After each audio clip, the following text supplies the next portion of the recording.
오렌지 껍질 위에 또 껍질, 망고 껍질 위에 또 껍질. 아, 이거 포장 뜯을 때마다 이건 좀 아니라는 생각이 드는데요. 이렇게 과일이나 야채를 직접 담아가게 되면 일일이 포장할 필요 없겠죠. 이런 마트, 우리나라에선 누가 시작할까요?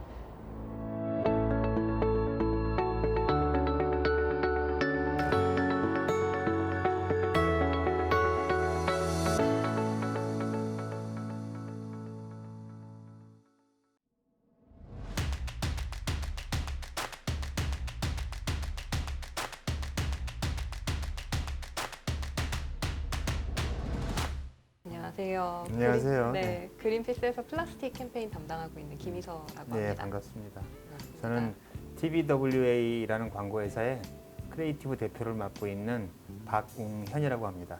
반갑습니다. 광고를 하면서 가치를 담보하고 싶은 생각은 늘 있었고요. 그래서 좋은 메시지를 사회에 던지고 싶은 생각이 있었고요. 그린피스에서 이제 같이 한번 뭘 진행해 볼 수 있겠느냐라고 하길래 시작이 됐고요. 그냥 아주 쉽게 말씀드려서 좋은 일 하고 싶었어요. 좋은 일 하셨습니다. 이번 용기내 캠페인 같은 경우에는 정말 많은 대중들의 지지를 받았고 또 다른 사회의 변화를 만든 정말 좋은 캠페인의 모델을 만들 수 있었던 것 같습니다. 이건 이제 캠페인적인 측면에서는 저희도 이제 해외 캠페인이랑 같이 협력을 하다 보니까 그 플라스틱 캠페인의 해결책 아니면 이제 그 인커리지를 하는 그 단어가 리유즈 레볼루션이라고 한 단어였어요. 근데 이걸 거의 1년 동안 한국어로 계속 바꾸려고 해도 답이 안 나오는 거예요. 근데 그러다가 이번에 용기내 캠페인을 하면서 스태핑 스톤에 대한 네이밍을 용기내로 좀 저희가 지정할 수가 있었거든요. 그래서 저희 캠페인 측면에서 정말 큰 그렇죠. 기회였고 이게 네. 한국말로는 더블 미닝이 맞습니다. 되니까 네네. 그 용기를 내라 그리고 용기를 가지고 와라 가지고 이런 게 와라. 되니까 네. 좋은 캠페인이 된 거죠. 지금 용기내 캠페인이 아직 저는 눈덩이가 멈췄다고 생각하지 않아요. 이제 그 롯데마트 시작으로 해서 시작이 된 것 같고요. 이 눈덩이는 더 크게 굴러가야 되지 않을까? 앞으로 어떻게 더 잘 끌고 갈 수 있느냐? 진짜 더 큰 파급력을 어떻게 만들 수 있느냐? 이런 고민도 놓지 말아야 될 것 같다는 생각이 들어요. 걱정이 많았죠. 그러니까 광고 회사가 아까 처음에 말씀해 주신 것처럼 제품을 판매하고 사람들의 그런 소비 욕구를 자극을 해서 사실 소비의 도구잖아요. 근데 저희가 하는 일들은 특히 플라스틱 캠페인 같은 경우에는 대안을 찾아라도 맞지만 소비를 줄여라 가 조금 전제가 되는 그런 캠페인이라서 이게 어떤 측면에서 같이 갈 수 있을지가 상상이 안 갔던 것 같아요. 걱정이 그냥. 있으셨을 예. 것 같아요. 광고, 소비라고 보기보다는 광고는 문제 해결이라고 보면 쉬운 것 같아요. 기업의 문제 해결하던 그 솜씨로 그린피스의 문제를 해결할 수 있다. 그 문제 해결하는 똑같은 패턴을 어디에 적용할 것인가 이렇게 본다면 그 광고가 할 일이 좀 더 넓어지지 않을까 생각이 들긴 해요.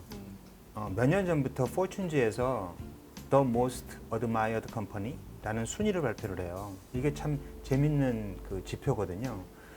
사람들은 더 이상 기업한테 맛있는 거 만들어줘, 좋은 거 만들어줘만 요구하지 않아요. 너네 사회적으로 올바르니? 이 요구를 해요. 이거를 기업이 모르질 않아요. 그래서 지금 그린피스와 기업이 긍정적으로 만약에 시너지를 일으킨다면 아주 좋은 시점으로 다가가고 있는 것 같다는 생각은. 코로나 시대 이후에 사람들의 그러니까 가치 소비가 조금 더 늘어났다라고 예. 하는 그런 트렌드 리포트는 있긴 하더라고요. 아무래도 이제 집에 있는 시간이 더 많아지고 또 그러다 보니까 조금 더 많은 정보를 찾아보고 또 집에서 있다 보니까 온라인 쇼핑 배송을 시키는데 또 플라스틱 쓰레기가 너무 많이 나오다 맞아요. 보니까 맞아요. 이거를 줄이려는 노력을 하는 기업을 좀 찾고 네, 그리고 긍정적인 거는 또 그렇게 노력해 주시는 스타트업 분들도 계시더라고요. 맞죠. 네. 그런 니즈가 있으니까 아마 많이들 올라오게 될 거예요. 그 코로나가 AD라고 하잖아요. After Disease. 사람들이 사는 방법을 바꾸지 않으면 이거는 반복적으로 올 것이다. 주기는 더 짧아질 것이다. 이런 얘기를 하거든요. 그래서 우리가 뭔가를 바꿔야 된다라는 시그널을 우리 스스로 못 바꾸니까 자연이 내보내준 거라고 생각을 하거든요. 이런 것들이 계기가 돼서 우리 이제 소비 활동 같은 것들이 좀 바뀌었으면 하는 생각이 들고요. 거기에 이제 그린피스 역할이 더 많이 필요하겠죠. 내 손에 있는 무기 중에서 무엇이 가장 그 강한 무기일까 봤더니 유진열 씨였던 거죠. 매스 미디어의 시대가 끝났고 퍼스널 미디어의 시대가 도래했거든요. 다시 말하면 팔로워 100만이 있는 그 인스타나 트위터 한 사람은 우리나라에 있는 대부분의 신문보다 파급력이 셉니다. 근데 그 유준일 씨 같은 경우는 팔로워들이 많이 있잖아요. 그래서 이거는 무시할 수 없는 무기다. 그러니까 이 무기를 중심에 놓고 캠페인이 진행돼야겠다 그런 생각을 했던 거죠. 그리고 퍼스널 미디어의 시대에 가장 중요한 포인트는 뭐냐면 얼마큼 공감이 되느냐예요. 그러니까 맞아 나도 그렇게 생각해. 이거 내 친구한테 얘기해줘야겠다. 혹은 이거 정말 재밌다. 나 이거 보고 눈물 흘렸어. 이러면 바로 리트윗 리그램이 나오거든요. 이게 파워인 거예요. 여기서 제일 중요한 건 자발성이거든요. 그건 공감인 거죠. 그러니까 이걸 한번 눌러준다고 100원을 받고 이게 아니잖아요. 그런 면에서 그 그린피스 같은 곳이 가지고 있는 어떤 방향성, 이거는 가능성이 그 어떤 기업보다 크죠. 옳은 얘기를 하고 있으니까. 여전히 좀 고민되는 포인트는 지금도 용기내 캠페인에 많은 공감에 많은 움직임을 보이고 계시지만 아직은 부족해서 이제 조금 더 많은 공감대가 만들어지고 사람들이 정말 더 적극적으로 임해야지 기업이 조금 더 적극적으로 움직이고 정부도 조금 더 적극적으로 플라스틱을 규제할 사실 움직임을 보일 수 있을 거라 생각을 해서 앞으로 더 많은 공감대를 넓혀 나가야 되는 게 현실인 거죠. 좋은 캠페인은 목표를 달성하는 거고 변화를 일으키는 걸 만약에 100m 레이스라고 봤을 때 이 인터뷰가 100m 지점에 도달해서 하는 건 아닌 것 같아요. 세상에 변화를 주려고 한 게 목표였으니까 거기까지 가야 되잖아요.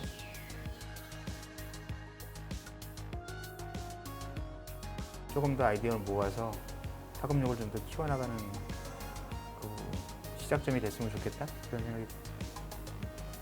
저도 이 자리가 시작으로 사실 이제 문고리를 연 다음에 다시 웅현님을 뵈어서 그때 우리가 그렇게 네, 얘기했었는데 네, 이렇게 됐더라라고 좋네요. 하는 예, 괜찮은 그 꿈이네요. 지점이 오늘의 자리라고 생각합니다. 네, 저희가 열심히 할게요. 저희도 그리고- 열심히 할게요. 네, 많이 도와주세요.